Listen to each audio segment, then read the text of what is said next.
Well, I hope you are having a spectacular week. I know I am, and I'm going to make your week a little bit better because we're going up to the Twin Cities today. We're talking about residential architecture in the Twin Cities, which requires a unique blend of grit and intentionality from the Scandinavian tradition of high-level craftsmanship to the technical demands of a 115-degree annual temperature swing. Designing in this environment is an exercise in functional resilience. This conversation explores how extreme climates and a Midwest mindset shape the way we live and the way homes must evolve to meet the needs of multi-generational families. The following conversation I had with PKA Architecture's Kristine Anderson, Andrew Edwins, and Ryan Fish was wide-ranging, and we dove deep. We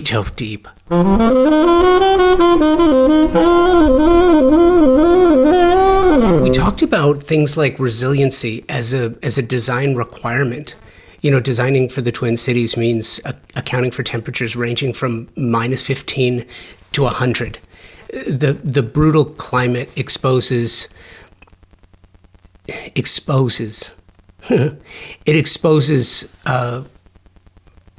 sketchy construction quickly, leading to a local culture that prioritizes performance and long-term durability over surface-level trends. The intentionality of Midwest modern, while regions like LA or New York often dominate the national spotlight, Minneapolis and St. Paul foster a pragmatic, humble approach to luxury. And I use that word luxury with intent.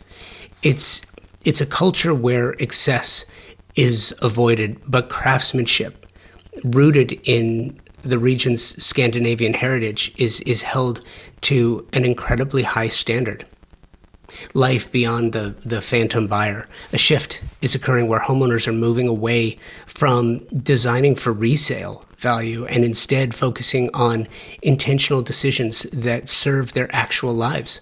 This includes planning for multi-generational living, aging in place, and creating ritual spaces that facilitate calm. Integrating technology naturally. Rather than hiding technology or photoshopping out hardware, there's a push to embrace integration. From half-inch recessed lighting to disappearing pools, technology is treated as a design layer that should make life easier without overwhelming the home's aesthetic. Materiality and the seasons. Oh, this one's huge. Wood and metal react at a cellular level to the intense humidity shifts in the Midwest. The 1 year seasonal change is a standard expectation in local construction, where homes are allowed to breathe and settle before final adjustments are made. So important. And we talk about the architectural endurance, and you're going to hear all of it right after this. At the highest level of design, the absolute best specifying designers, architects, landscape designers are all highly focused on the technology and performance of products and materials today. You have to, because the products you specify for your projects have to perform and they have to last. That's one of the reasons why I am so proud to be working with TimberTech. Their focus on the technical renaissance of synthetic decking is literally changing the conversation about innovation and performance. It pulls focus on three priorities homeowners have and expect from the products their designers and architects specify for their luxury projects. 1, aesthetics must match the overall design and fit visually. 2, durability and maintenance. I've told you about my board flipping stories from my own wood decks. Clients not only want beauty, but they want ease of use, and they want it to last for decades. 3, sustainably made. Clients are more conscious of the environment now, and they want the same of their materials. TimberTech hits each one of these elements with a product that not only meets expectations, they exceed them. TimberTech makes a synthetic decking that looks just like wood, color and embossed wood grain for a natural appearance. Their composite decking is technologically superior. as it has been created to last for decades, and it's manufactured with up to 85% recycled material. Their advanced PVC, vintage, and landmark collections have a Class A flame spread rating, making these products an amazing choice for wildfire-prone areas, which unfortunately continues to grow on the risk map. Check the show notes for more information about this and to find the nearest showroom or lumberyard where you can find TimberTech, or you can check them out directly, timbertech.com. I love that too, the difference between designers and architects.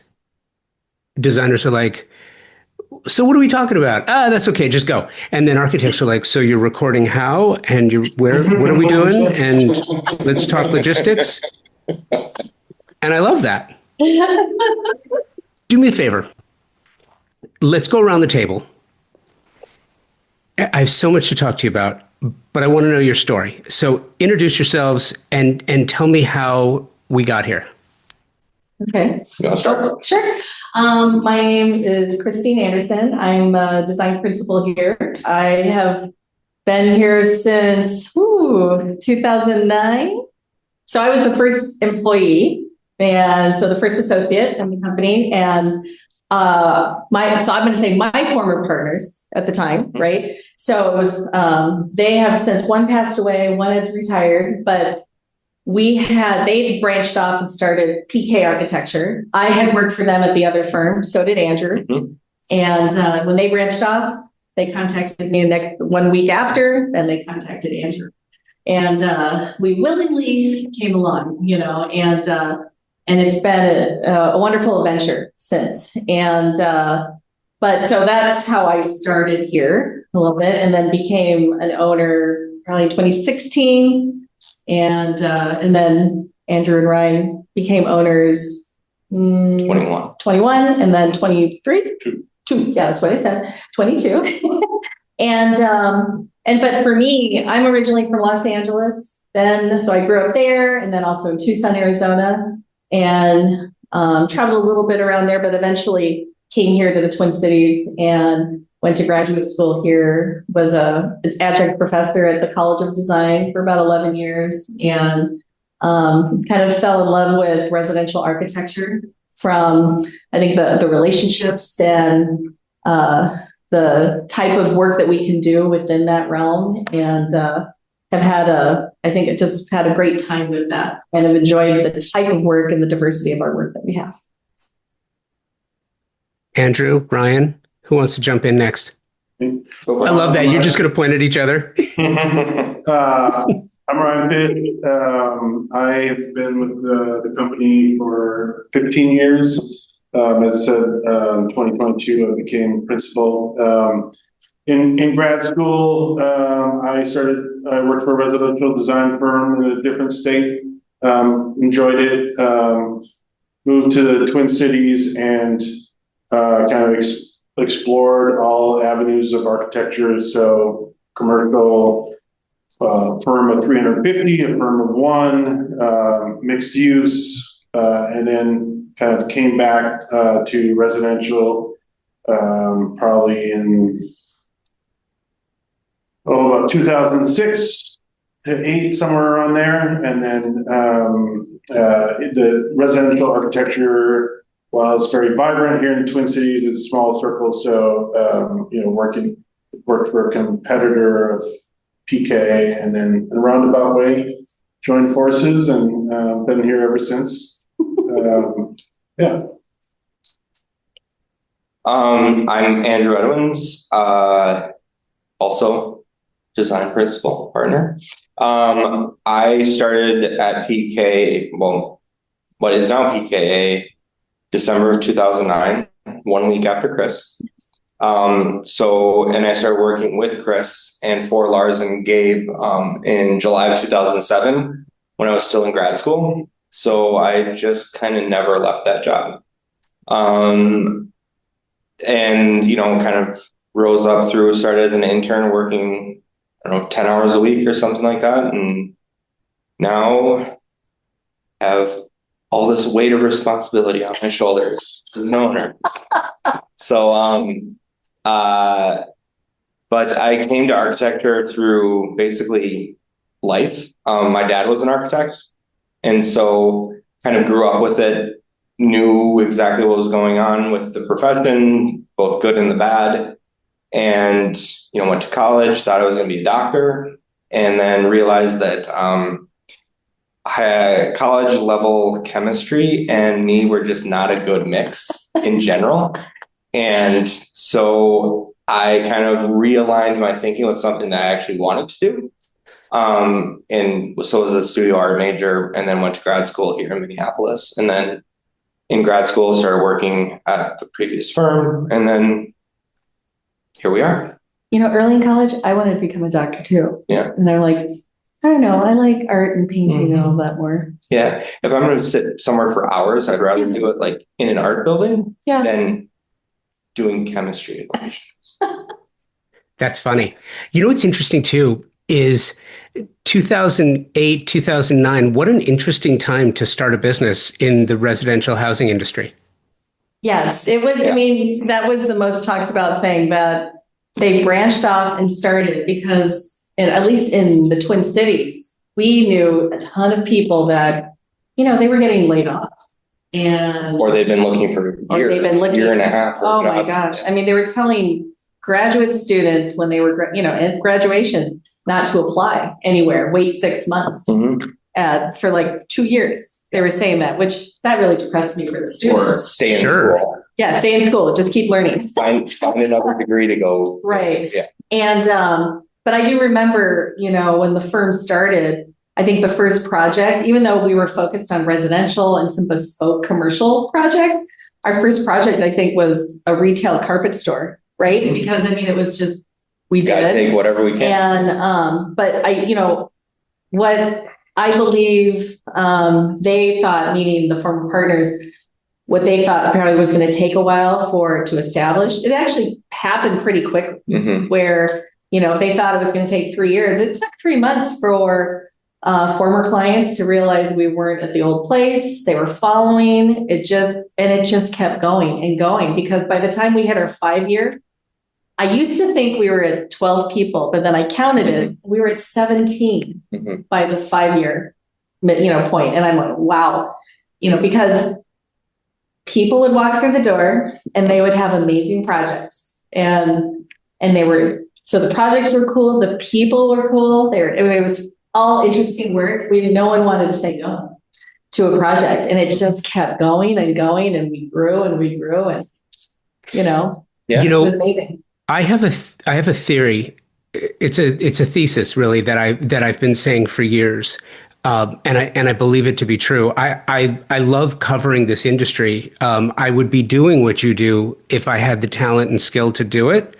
But since I'm a journalist and I don't have the talent and skill to do what you do, I get to talk about it. And I believe wholeheartedly that design is a right, not a privilege. I believe that. And I think it's really interesting too, when you look back at, let's go back to 01, right? To 9/11. Sure. 9/11, 01, 08, 09, this housing, whatever you want to call it, this great recession to follow. Cut to COVID, where we are now. I think that to be in our industry, to be in the shelter space, you have to have a certain type of resiliency in your personality. You just have to be cut. You have to be a model made in a different way. You have to be able to deal almost doctor-like, if you think about it, triaging how things are today. And it's really interesting. I want your take on the Twin Cities. Minneapolis, St. Paul, to me, is one of the design flyovers, meaning there's a lot going on that doesn't get a lot of attention on the national stage. And you have probably, in my opinion, one of the most remarkable environments in which to work. You have 4 seasons. You have some extremes in those seasons. You've got a quality of life that is bar none. It's exceptional. You have a population that loves outdoors, loves being outside, loves living outside. So you have that indoor-outdoor living, not dissimilar to that in Southern California.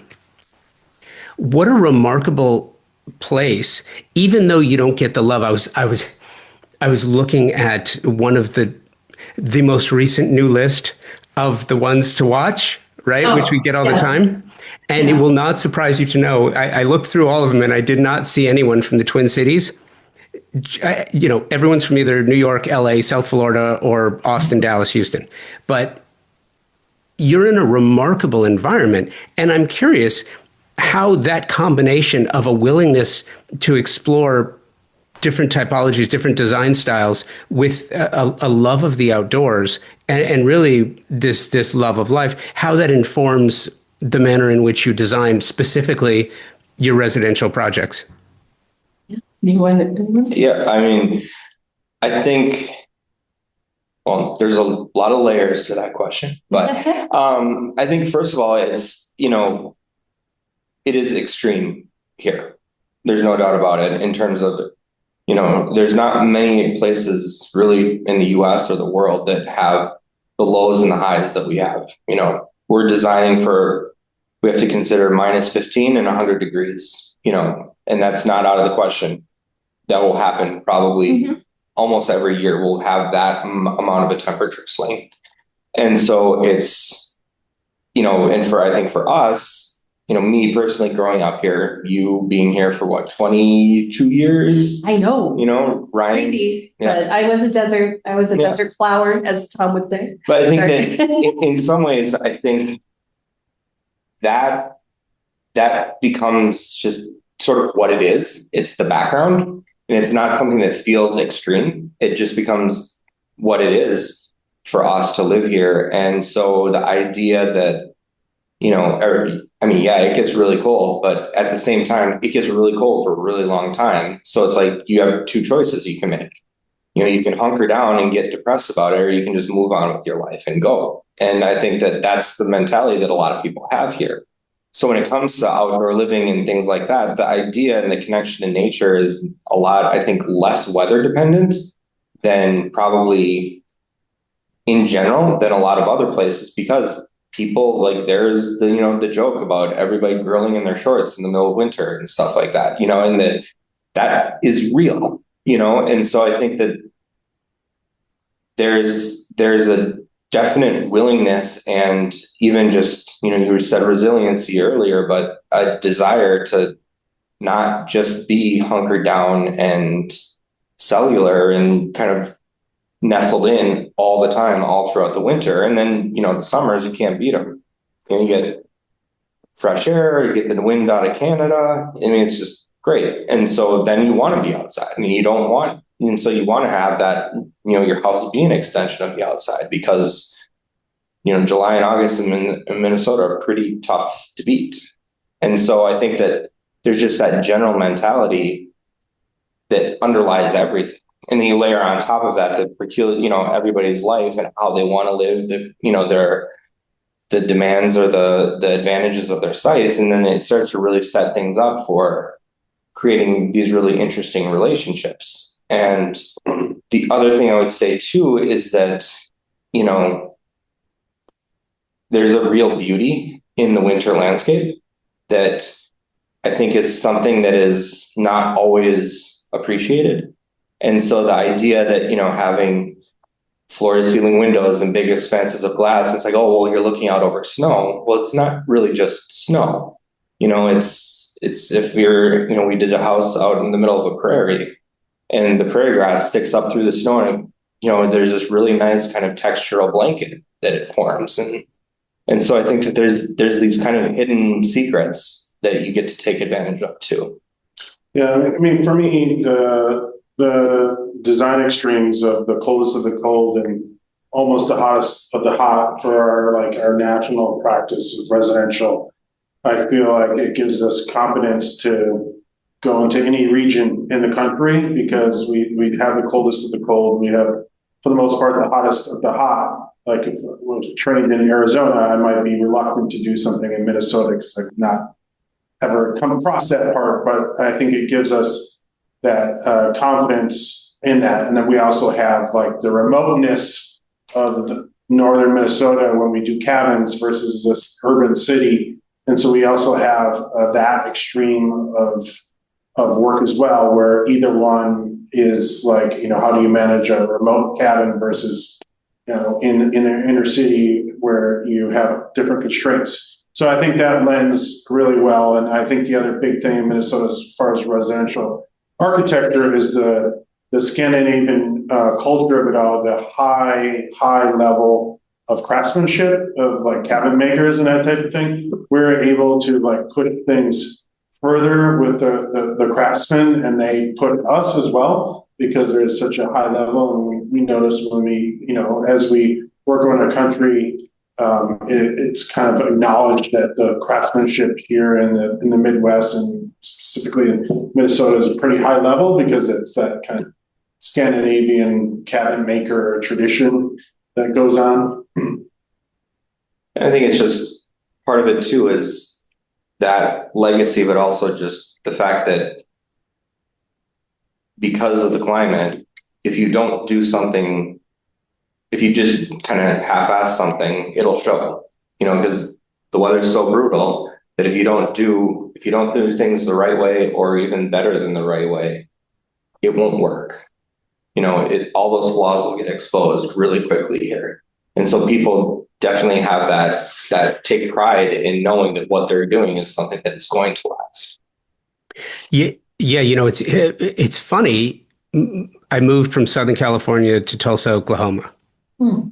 And it was really eye-opening for someone who was born and raised in the Southland to come here and realize that 4 seasons do actually exist, and it's not like in Southern California. It's not when it goes from 72 down to 69. That's not winter here.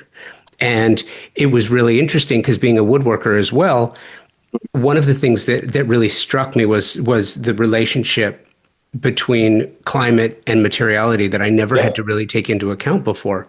So, I can have a winter like we just had where it was, -5 for a few days and, 5% humidity. Then we'll get into the summer and it's going to be 90 at 80% humidity. What that does to wood at a cellular level is just extraordinary.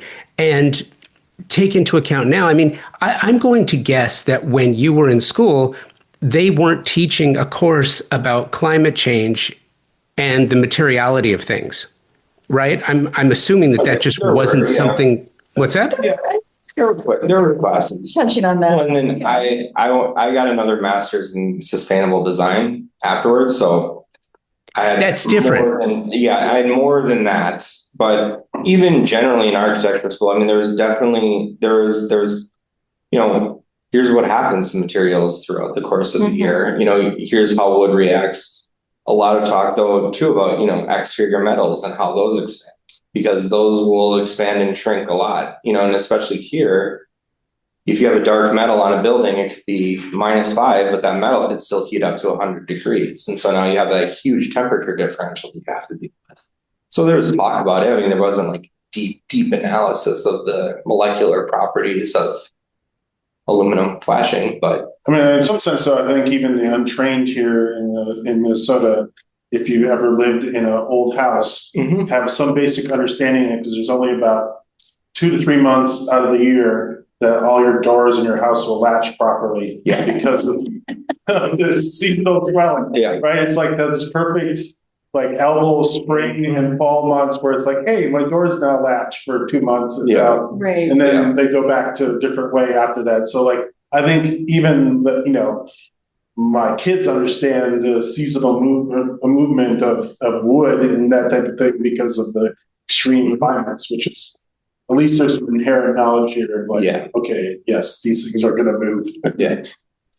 There's occasionally where we're educating clients about that too. Absolutely. That even though they are from here and they live here, and then we're wrapping a whole house of wood inside, conditioning that space. The understanding of when I get that email, There's a crack. There's the wood's like separated. Right. And I said, well, in the winter, there's a change of what happens to that material. And then probably in a couple, 3 months or so, it's going to go right back.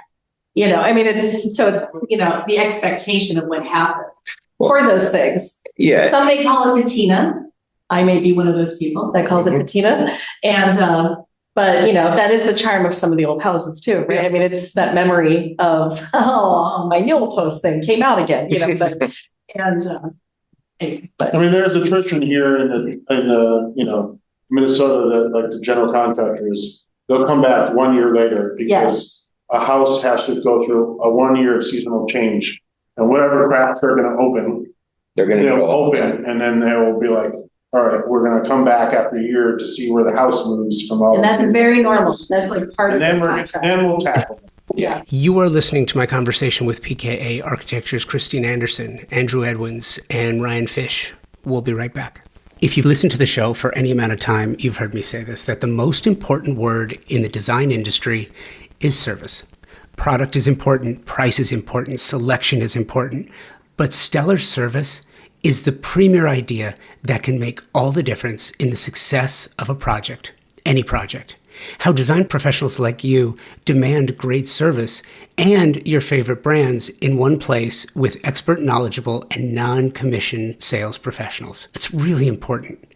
It means that their only incentive is your satisfaction. Pacific Sales Kitchen and Home, a Best Buy company, has just that with over 60 years of experience in Southern California. Pacific Sales is your destination for exploration, advice, and inspiration. Now, you have the Pacific Sales Kitchen and Home team to help you and offer their Pro Rewards program, which is a trade program unlike any you have experienced before. Earn 3% in Best Buy gift cards, e-gift cards, or 2.5% in rewards checks for every qualified and delivered sale. In addition to special trade pricing, exclusive offers, access to exclusive special events, and so much more than I could possibly tell you about here. And the cherry on top is access to exclusive builder trade incentives from top brands and the stellar service, again, from a company that has been serving the industry for over 60 years. Terms and conditions apply to the Pro Rewards program and builder trade incentives. So visit a Pacific Sales expert at a showroom today for full details and to learn how you can unlock additional savings and benefits. Don't miss out on the opportunity to work with the best of the best. Visit Pacific Sales Kitchen and Home today and elevate your projects to new heights. The design industry is in the midst of a generational and fundamental change. If you're in the biz, you feel it. I know you do. We all do. Just about every aspect of the industry is growing, changing, and turning into something entirely different due to a number of factors that, not to go into here, but between tariffs and supply chain and political influence, just clients have changed. Pricing has changed. Everything about the industry has changed, except for one thing: the need for strong design and architecture communities. And that's what led to the creation of Shelter Republic, an online community exclusively for the design and architecture communities, a place to engage with other like-minded creatives outside of the prying eyes of clients and the media. Wouldn't you like to belong to a nurturing community where you can have those real, challenging, authentic conversations, watch exclusive design-focused content, take free courses to level up your design business, hear from experts in the industry, guiding you and helping you move ever forward? And it's free to join. No catch, but it's invitation only. This is not like maybe some other programs you've heard of before where you pay a fee, a sizable fee, and go through a quasi-vetting process only to get there and realize that you're kind of just paying for an ad. That is not what this is. If you're a designer or an architect, you qualify. If you want in, email confobydesign@outlook.com and type Shelter Republic in the subject line. That's it. An invitation to join will follow.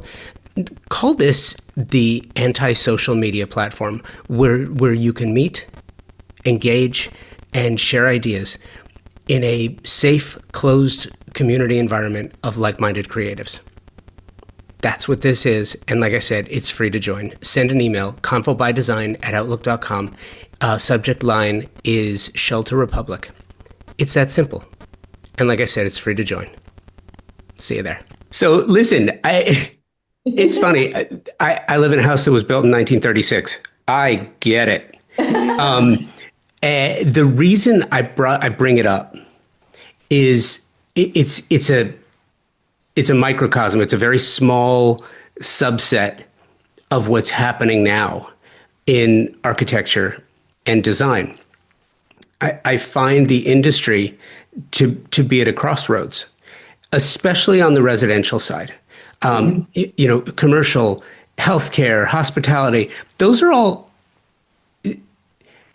those change too, but not like residential. And it's funny, I've been a couple of places recently, just got back from KBIS in Orlando. Were y'all there? Yeah. Yes. So I'm glad, because I wanted to ask you I'm so glad you were there. I found it this year, and I didn't get out much because I was recording, I was managing and recording, I was hosting the KBIS podcast studio. So I was in the West Hall, and I was pretty much there the whole time, except I did I moderated a panel on the next stage. But I was on a panel on the next stage. Were you? Wasn't it a great environment? It was great. Yeah. It was so cool. It was really fun. Yeah. I found this year to be extraordinary. It felt to me less, not that seeing wasn't a big part of it, because you absolutely go to see, but it felt like learning was actually more important and a higher priority than seeing. Did you get that at all? Yeah, to me, I mean, I know we went to KBIS, the three of us went to KBIS the year before, and that felt very different than the one this year. I thought. I don't know what, and I would say, yeah, there was learning going on. And we didn't get to all the panels or anything. We might have been able, we kept missing them, but it just felt like a different experience this year. I would say that. Yeah, I agree with that. Yeah, I think part of it is that it was in Orlando. I think it's the last year that it's going to be in Orlando, and then it's back to Vegas. I view that as like the essential kitchen and bath show here in North America, because you have to go and you just have to see what's available. When you go to that, do you find yourselves splitting time equally between the Builder Show and KBIS, or do you stay to one or the other? We split it. Yeah, we split it. We do both. We split it, yeah, because it's, to us, we get, we love the technical part of the assembly, and we want to know what the new things are out there, because, our teams are drawing that up, and we want to know what are the best practices that are coming up, or just new things that can be, it's forward thinking and thinking towards the future. And what are the limits of what's there right now? Exactly. Because I think there's a lot of times that we're trying to figure out, well, how far can we push things? Right. And a lot of times at, IBS and shows like that, that's where people are saying, oh, well, now we can do this. So understanding how far certain things, all of a sudden 14-foot tall sliding doors aren't so crazy, 20-foot entry door. I mean, 20 feet. Oh my God. But then, then on the kitchen bath side, Ryan and I, we were looking around, and we found some things that we were completely surprised by. I mean, just like new things that were out there, or new products and companies that we didn't know about, that are just flying under the radar for whatever reason. And so for us, that's always good, because then we're bringing it back to the office as options. Well, and I think that part of it too is that, we're an architecture firm, but we are heavily involved in the interiors and the selections on the inside. We tell a lot of clients when we're interviewing them that, our assumption is that if you could pick a house up and shake it, anything that sticks to that house, we're going to be involved with. Turn it upside down. Turn it upside down and shake it. Yeah. So basically rugs, furniture, lamps, that's stuff that we don't touch. But plumbing fixtures, countertops, hardware, cabinet pull, all that little detail, that's something that we like being involved in. And so, going to the kitchen and bath side of things, those are products that we deal with on a daily basis. And so I think knowing the people that can do the 16-foot sliding doors, and knowing the people that have this really weird closet hardware that is actually really cool and solves a problem, is good for us to have both extremes. Yeah, I mean, you say, is there more learning? I think, there is more acceptance and willingness to talk about like energy efficiency, like, like double pane versus triple pane. It's like, well, you don't need triple pane, but now it's like, yeah, we do triple pane and here's why. And I think on the kitchen and bath side, there's a lot more information being discussed about health and wellness and the aspects, right? And so in some of the seminars, even the one that Chris was speaking at was just like kind of drawing a blank on the micro nature in an urban setting. Adding micro nature elements in the house, right? Just about health and wellness. Urban setting, yeah. Yeah, there's more of that discussion, especially on the kitchen and bathrooms with all that kind of wellness. Do you remember when micronature was called biophilic design? Yes, I mean that came up with 18 months ago, you mean? Yeah, Yeah. right. Yes. I mean, remember Yes. when we went to New York and it was all biophilia? I mean, Yeah, right? that was what, two years ago? Yeah. I mean, it pulled me right in, mainly because we were on this tour of this amazing lighting showroom, and I was right there. I was like, ooh, this is great. But yes, I mean, it's a word that gets used a lot, sometimes abused, sometimes not, but I mean, it has good intentions, but I do think that people, they really try to do some of those things just to I mean, just from that panels, right? Really just trying to find those places in a home that, they're your ritual spaces, that's the places of calm and the routine and the ritual of home, and those little moments that you can have make it feel, like a sensory nice. Yeah, and I think here in Twin Cities, some of that stuff we've always done is just good common sense design. Yeah. And especially where, like you said at the beginning, that this area embraces the outdoors, right? Some of that stuff we've always done because it's been common sense design for the people that we mainly design for. And so there can be all kinds of names for it, like in whatever year it is, it's, micronature, biophilia, whatever. But in sense, a lot of it is something that we've inherently done for many, many years. Mm-hmm. Well, and I think there's also the side of it too, that when as an industry we can put a name on something, then we can also commodify it. And so I think that's you see it every spring. Well, what are the new trends? Well, this insert title of something here. Okay. And so. Sorry, go ahead, finish the thought. You struck a nerve, but go ahead, finish the thought, please. No. And so I think that I think that things, when it comes down to, you look at the root of what that's trying to do, it's really about understanding our human's connection to the environment and how that environment can create positive impact on that. And through these different methods. And I think in some ways, that's just the fundamental idea of architecture, is that it's about making the spaces that people inhabit better for those people and improving their lives. And so whatever name you stick on it is sort of that name will come and go, and then there'll be another name for the same thing. But in the end, it's really focusing on what is it that people actually benefit from. Totally agree. And it's funny because we're on the tail end of the silly season this year. And I call it the silly season because starting in October, November and ending around February, March is when all of the ridiculous lists start coming out. Here are the top 10 things you're going to see in design and architecture in 2026. Here are the top 25 things you're never going to see in design and architecture again. And it's really funny because one of the things that is always, and I've said this so many times, but one of the things that's always on both lists is the white kitchen, just for example, right? But as long as there's someone who wants a white kitchen, white kitchens will be in vogue.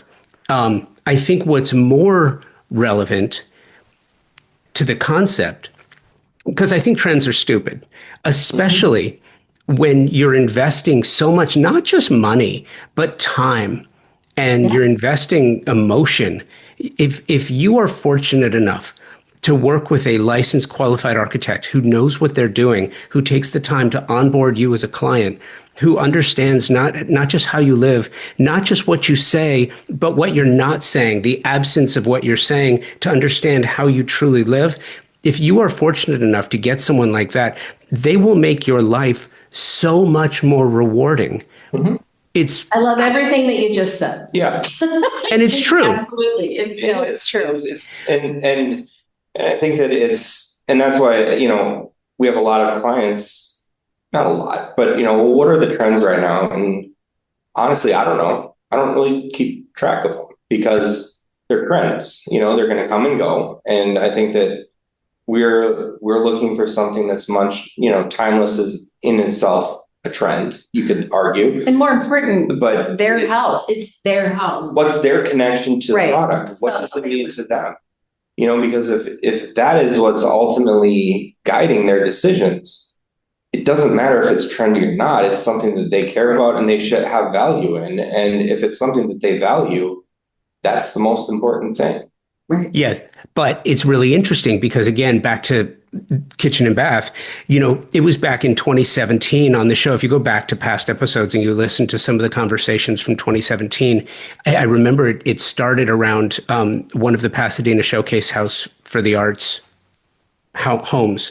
And I was interviewing, I think it was Jeannie Chung, who's a well-known designer in Southern California.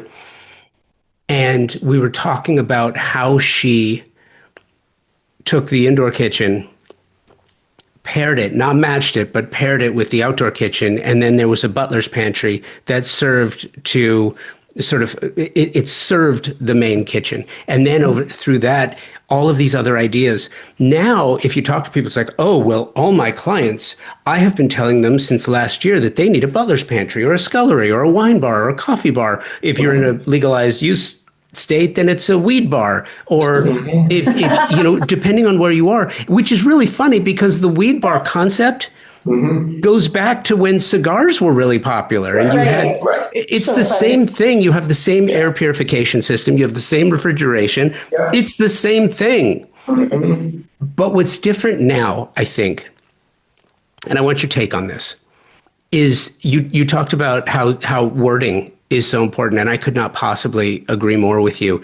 The word luxury, I think, is the most overused and most misunderstood word in our language as it relates to this. Yeah. Well, because luxury is a marker that you're trying to apply to something so that other people find value in it. It has nothing, what you define as being luxury, it has nothing to do with what somebody else defines to be luxurious. Whenever you say something advertising luxury, they're telling you, well, you should think that this is nice. I mean, that's ultimately what it comes down to. You should want this. You should want this. This is desirable. If you have this, you've attained a level, and so, but that has nothing to do with your own personal connection to whatever item or ideal or object or experience that is. And so I think that's why, I don't know that I've ever used the word luxury. Well, we've intentionally not used that as a word in describing even our firm. Right. I mean, it's, we just haven't done that. Because I think there's many reasons for that, and I think that there's a very, very fine line between luxury and excess. And in Minnesota specifically, excess is not a value that you want to display.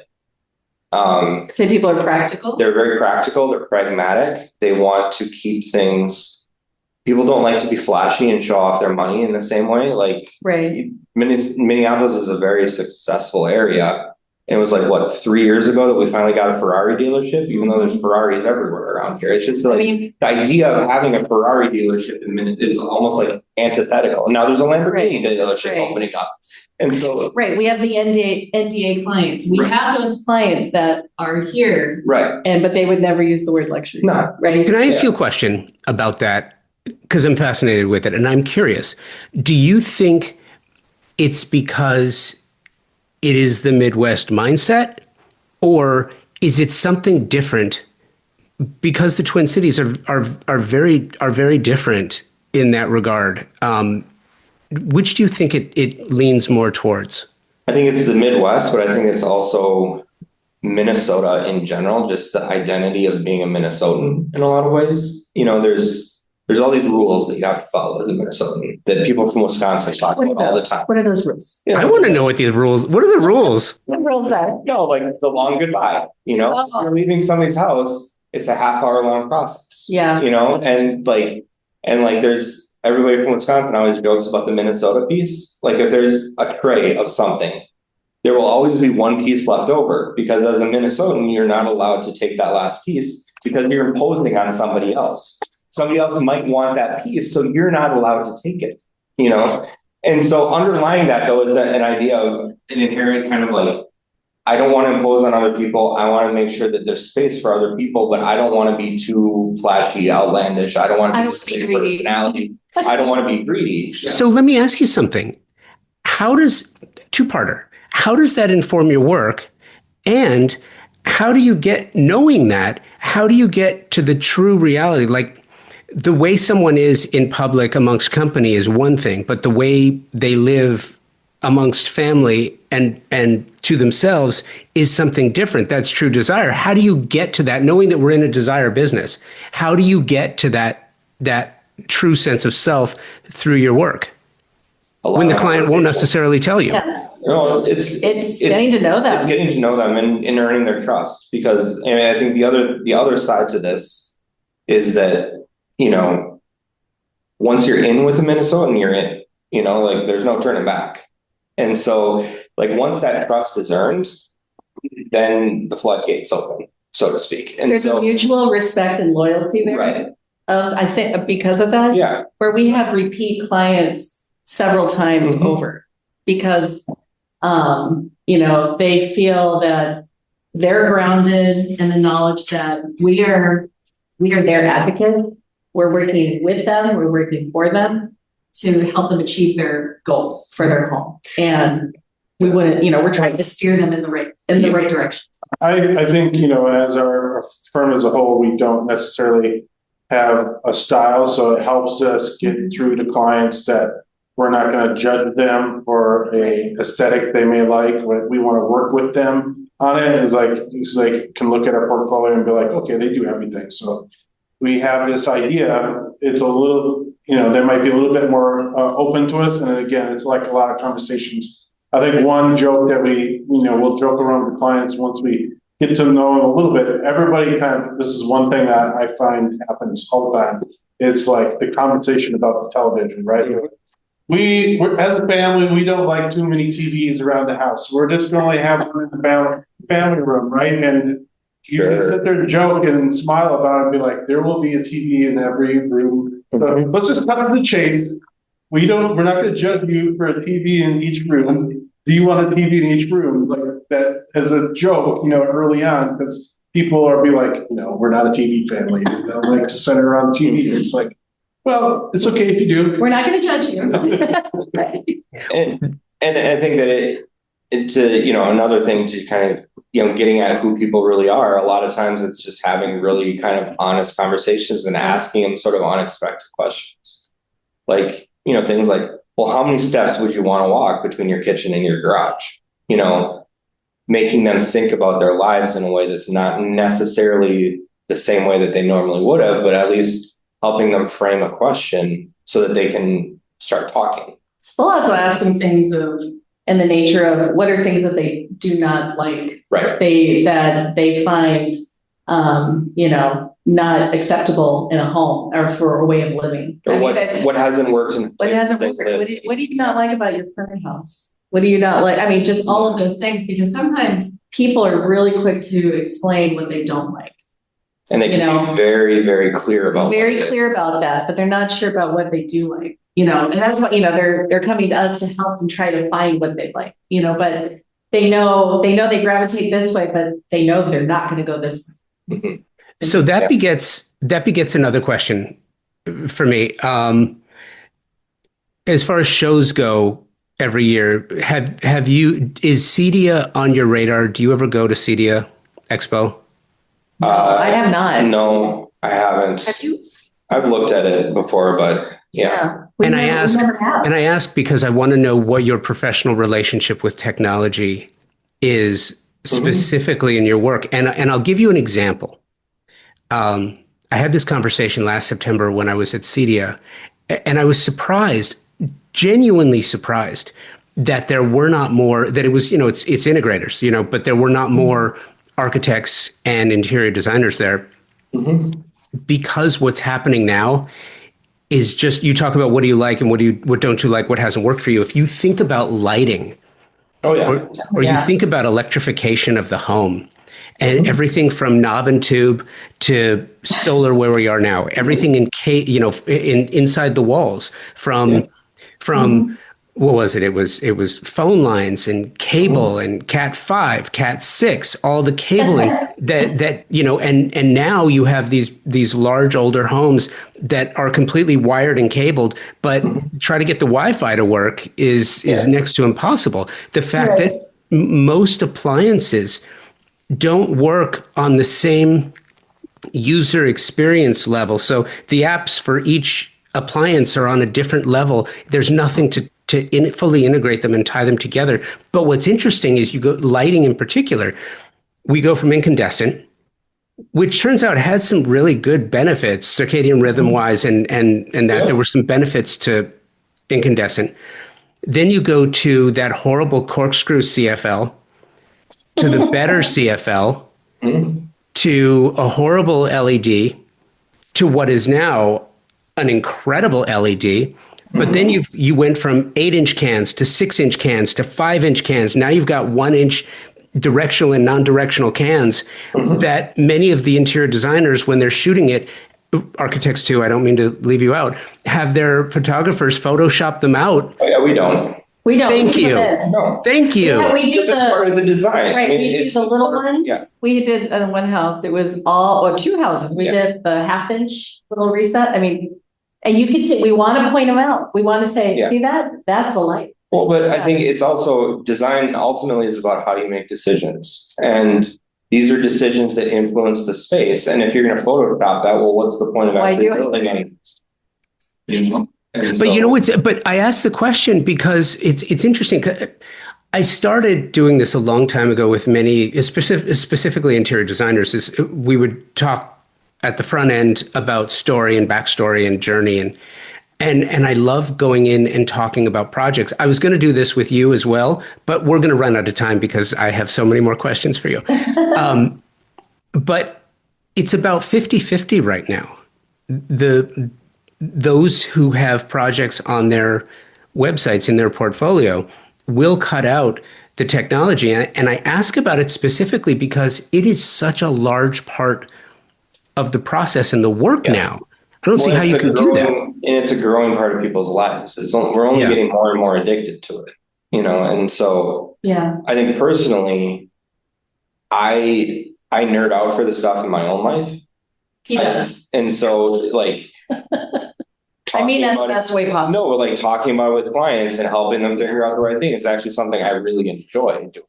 There's other people in the firm that are just like, no, it's just a recessed light. Who cares about it? I'm like, well, but look at all the cool stuff you can do. Was it last year, 2 years ago, Ryan? We went to Light-a-Palooza. Was that 2 years ago? Yeah. 2 years ago. And that's where we were introduced. I mean, it was all full of integrators and we're learning about all kinds of things that I was fascinated by, just the new LED tapes and stuff like that, because we're always trying to find the best ones. But, I just absolutely was nerding out there. Yeah.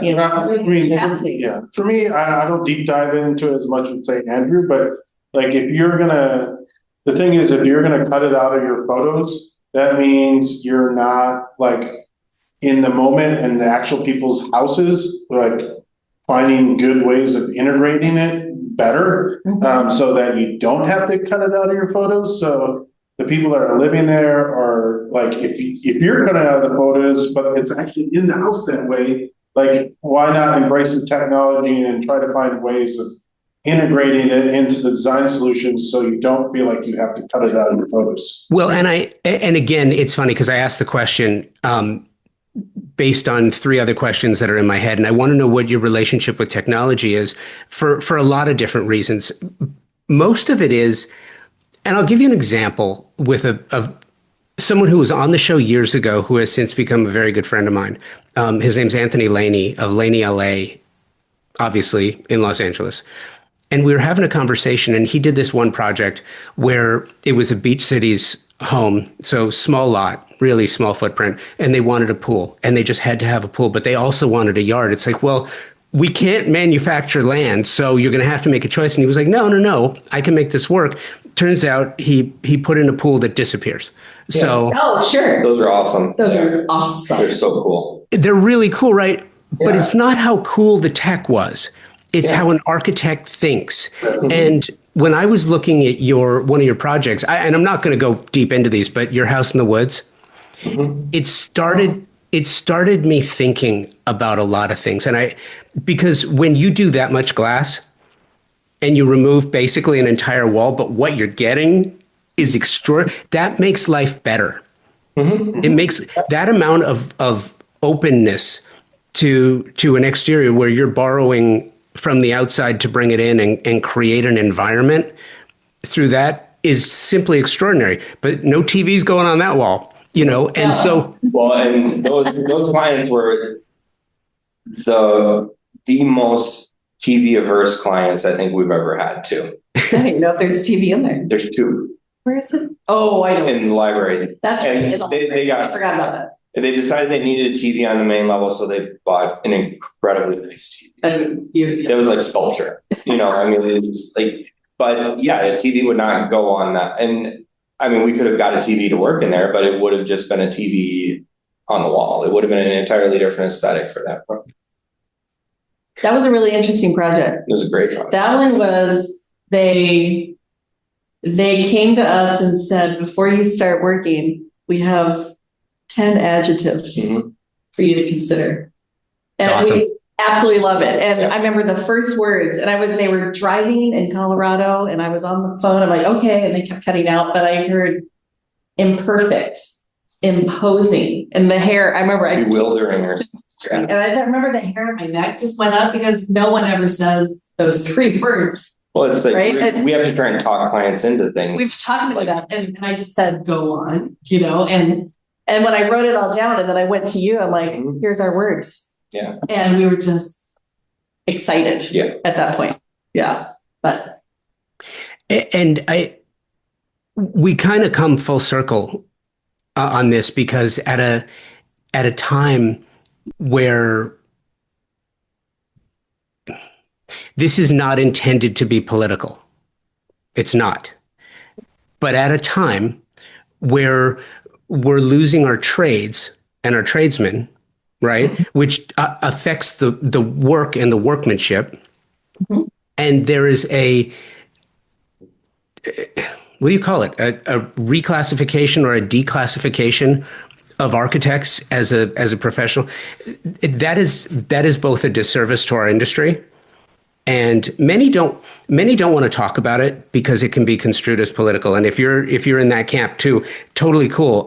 We don't have to talk about it. But what I think is really poignant for me, and what's really interesting, and the story I would like to have told, is what architects do for the betterment and quality of life. And I think that it goes beyond getting in magazines. It goes beyond what's luxurious and what's the latest new tech, or it's making things work for clients who are all different. Not every client's going to bring you 10 adjectives. Right. Exactly. But Someone will bring you none. None. I think, like you said, it's not about the magazines, where I think we all treat it here as like they're coming to us both for design, but design that makes their lives easier, right? Like that home where you spend a vast majority of your time of your life in, like if design and integration of design can make your life where you spend it in the home 50% of your life easier, like that is the goal. And what that design is, like what characteristic, what style is irrelevant, but like what we try to design in all our designs, whether it's a Tudor or a modern or whatever, is that it makes your life easier. We want to know how you live now and how you hope to live in whatever we accomplish afterwards, and we want it to be flexible throughout your life, right? Like we want this project to be 100+ years. And so it also needs to be flexible, whether, suddenly you went from a couple to 5 kids to in-laws staying with you. Like, how can we make design flexible and make your life easier and flex with whatever will come in front of you? And, technology can help in that, but it doesn't have to be over the top. It's just layered in there. So it all seems, and it's not effortless, but it seems effortless to do all that. Well, it's our job to make it seamless. Yeah. Right. Yeah. I'm running past time, and I hope you guys are okay with this, but I had one other concept I had one other concept that I kind of wanted to run by you, and you touched on it a little bit where you said, they went from, being a couple to having 5 kids. What's really interesting is how you see the purpose of architecture in the US changing right now to reflect other cultures. But it was really interesting because do you remember, it had to be, 8 or 9 years ago, when at every major event there was like, how do we build for design for millennials? How do we design for millennials? How do we work with millennials? What do they want? They're just living in their parents' basement. And I don't think many people really realized that, yeah, they were living in their parents' basement, and that was creating a change in the way that we think about architecture in the US. It's like, it's not just a home that when you outgrow it, you move someplace else. Now there's this idea that multi-generational living and aging in place, and that you don't have to move in 3 years. If you find a qualified architect who understands the way that you live and the way your family's growing, they're almost like your certified public accountant. They're almost like your accountant, where they're going to help you grow your wealth. In this case, it's your mental well-being, because now you've got 3 generations in some cases living under one roof.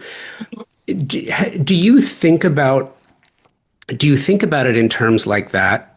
And or what's next as you see it, specifically in residential, as our industry, as the language grows, more words are being added to the vernacular, and the actual nature of architecture is developing.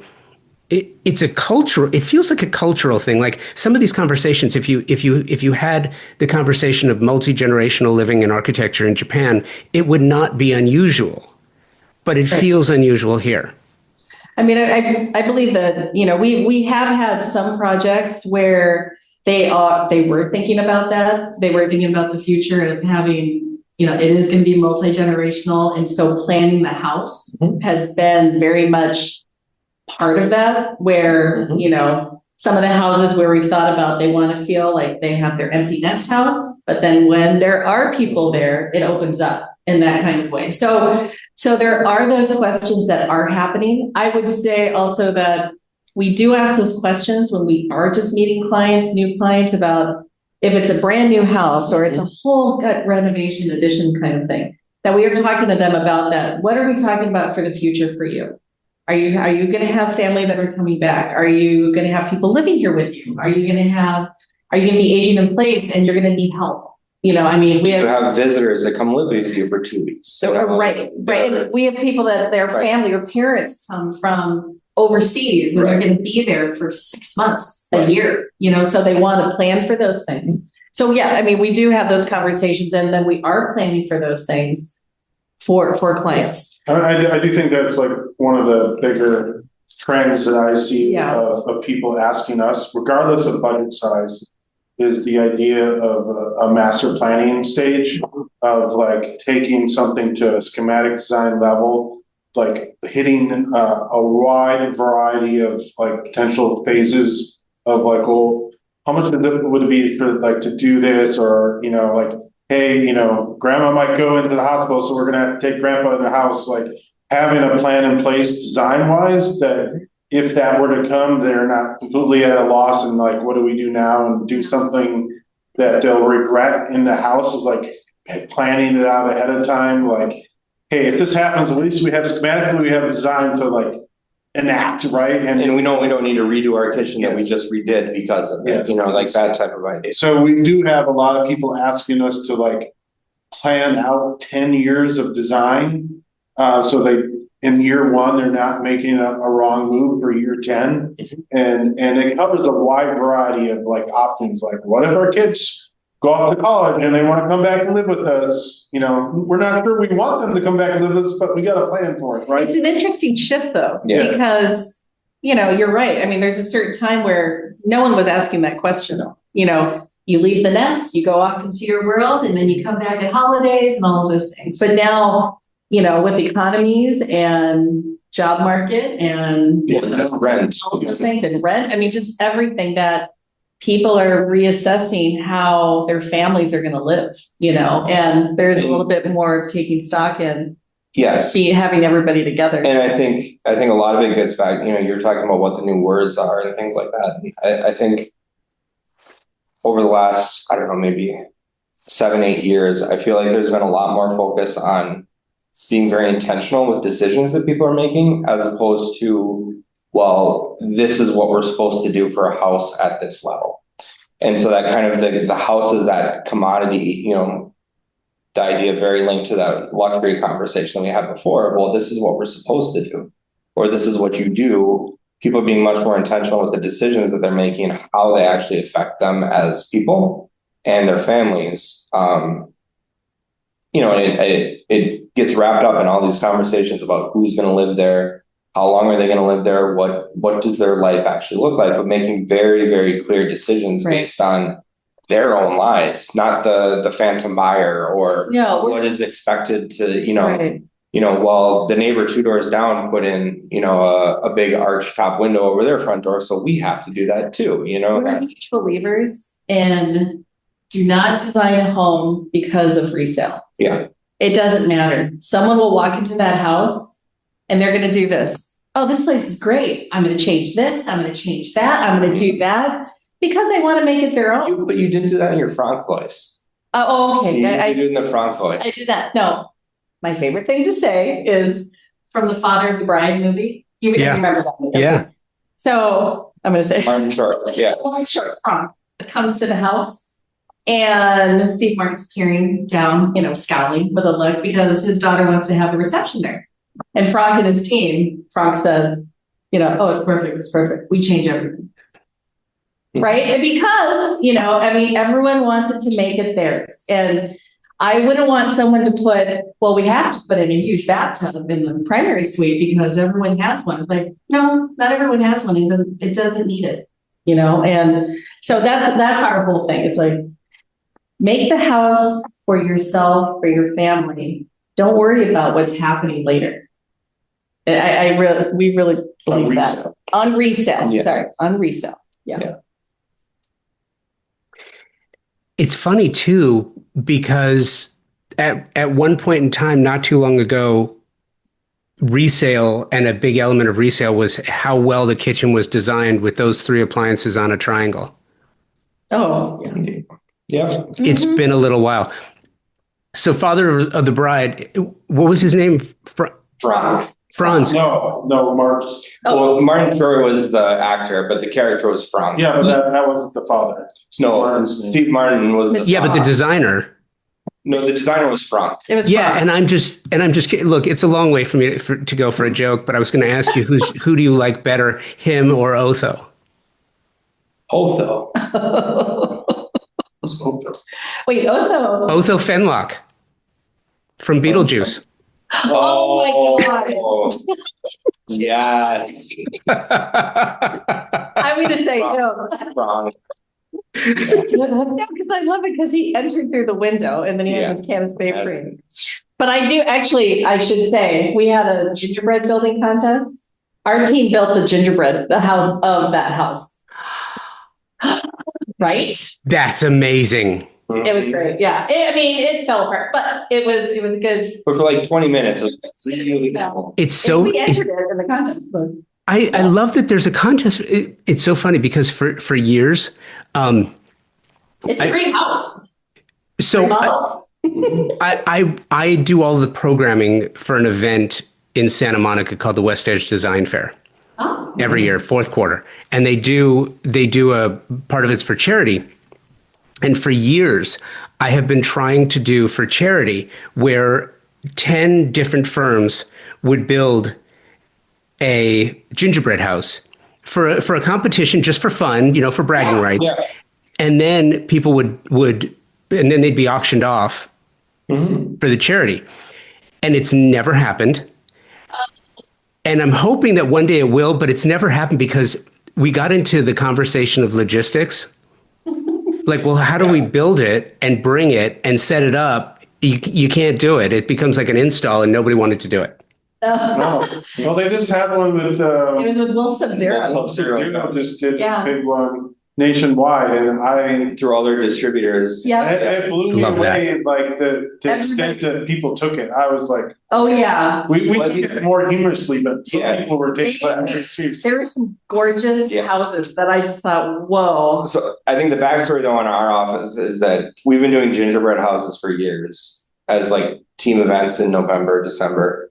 And usually you get the cheapest dollar store kit of gingerbread parts. It's like, Barbie's dream house and like, knockoff bluey stuff And glitter. and like, yeah. And one year we made the Fargo wood chipper, People get a little dark humor. yeah. And then so we have that legacy in our office, and then everybody else comes with like the nice like storybook gingerbread house, and so Yeah, we fly on the more humorous side of it. yeah. I love that. That is awesome. You guys, you're the best. I want to come down and hang out with you guys one time because that sounds like so much fun.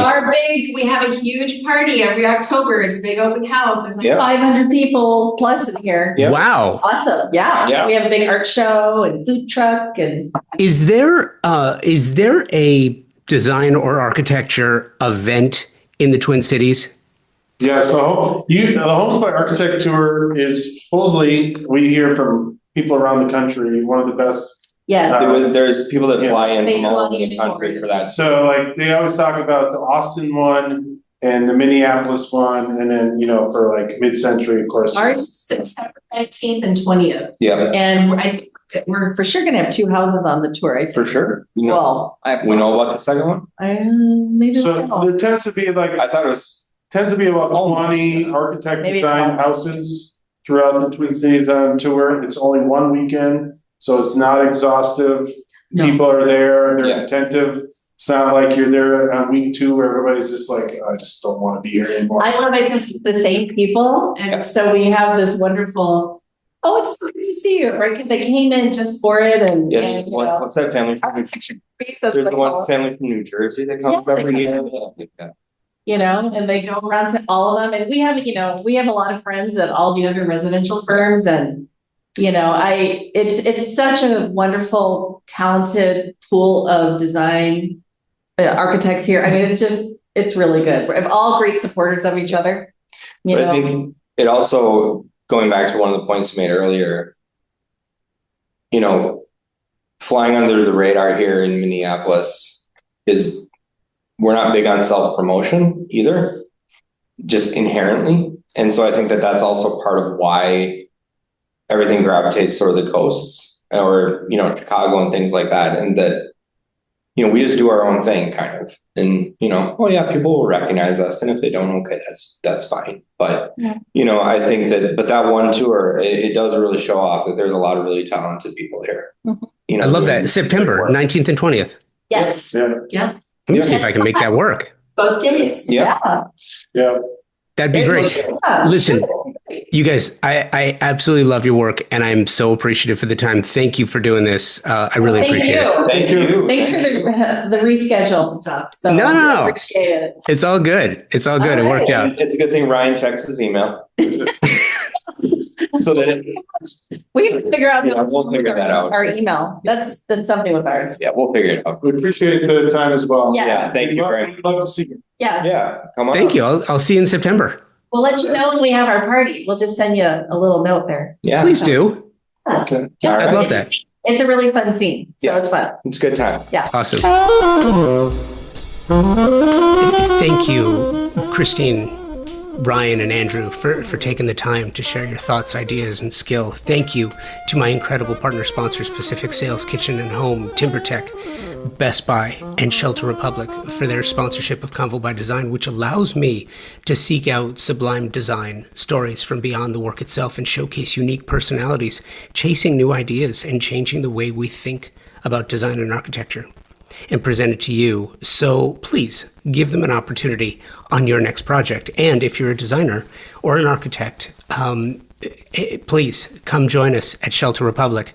Email me with any interest, convobydesign@outlook.com, and I'll send you an invitation. It's free, but you must be invited. Thank you for listening and sharing this journey of ours. 2026 marks 13 years of constant publication of the podcast with over 700 interviews, thousands of guests. Please keep those guest suggestions coming. Email me, convobydesign@outlook.com, and on Instagram, convobydesign with an X. Thanks again for listening. Until next time, be well, stay focused and driven so you can rise above the chaos.